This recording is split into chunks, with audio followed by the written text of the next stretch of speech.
Matapos ang nakakakilig na revelasyon nina Jericho Rosales at Janine Gutierrez tungkol sa kanilang relasyon, lalong naging mainit ang usapan tungkol sa kanilang tambalan.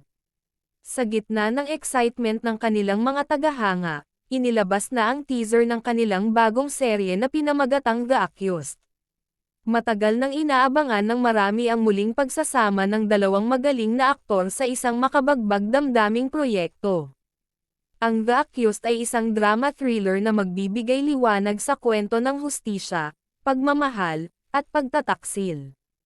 Pinuri ng mga manunood ang chemistry nina Jericho at Janine, na siyang isa sa mga dahilan ng tagumpay ng kanilang mga nakaraang proyekto. Bukod sa kilig at emosyon, inaasahan ding magpapakita ang serye ng mahuhusay na pagganap at makabagbag damdaming eksena. Ipinahayag ni Jericho ang kanyang excitement sa proyekto, na ani ay isa sa mga pinakamalalim na role na kanyang gagampanan. Samantala, inilarawan ni Janine ang serye bilang isang kwento na magpapakita ng tapang sa gitna ng mga pagsubok. Dumagsa ang suporta mula sa kanilang fans, na hindi mapigilan ang excitement sa kanilang muling pagtambal.